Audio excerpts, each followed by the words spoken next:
ABP माझाच्या बातमीचा मोठा impact. 12वीच्या विद्यार्थ्यांना परीक्षेचा फॉर्म भरण्यासाठी मुदतवाढ. पूरग्रस्त भागातील विद्यार्थ्यांची व्यथा एबीपी माझानं दाखवल्यावरती सरकारचा मोठा निर्णय.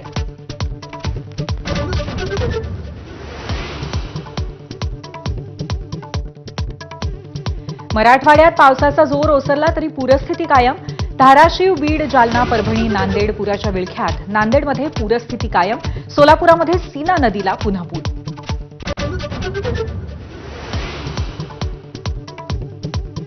कोल्हापुरात असदुद्दीन ओवैसी, इम्तियाज जलील दाखल. ओवैसींच्या दौऱ्याला विरोध. ओवैसी भडकाऊ भाषण करत असल्याचा हिंदुत्ववादी संघटनांचा आरोप. अहिल्यानगरमध्ये संतप्त मुस्लिम समाज रस्त्यावरती उतरल्यामुळे तणाव. धार्मिक भावना दुखावल्याचा आरोप. जमाव पांगवण्यासाठी पोलिसांचा लाठीचार्ज. 30 जण ताब्यात. छत्रपती संभाजीनगरच्या करमाड गावामध्ये तणाव. एका धर्माच्या धर्मगुरूबाबत वादग्रस्त स्टेटस ठेवल्यामुळे तणाव. पोलिसांनी गुन्हा दाखल करण्याचं आश्वासन दिल्यानंतर जमाव शांत.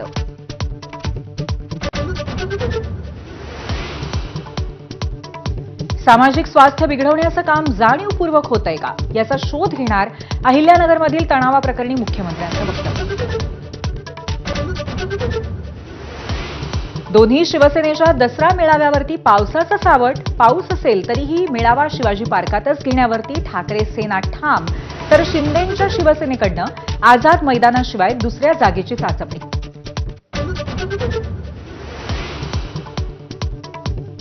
ठाकरे सेनेनं दसरा मेळाव्याला लागणारा खर्च पूरग्रस्तांना मदत म्हणून द्यावा. भाजपची मागणी. उद्धवराव आता वेळ कृती करण्याची असं म्हणत लगावला टोला. पूरग्रस्तांच्या मदतीसाठी फडणवीसांनी दिल्लीत बंड करावं. मदतीसाठी मुख्यमंत्री पदही पणाला लावा. संजय राऊतांचा खोचक सल्ला.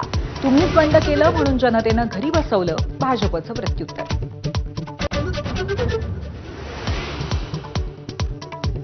राहुल गांधींच्या छातीत गोळी घालू. टीव्हीवरच्या चर्चेदरम्यान केरळमधील भाजप प्रवक्ते प्रिंटू महादेवन यांची धमकी. काँग्रेसचं अमित शहांना पत्र लिहून कारवाईची मागणी.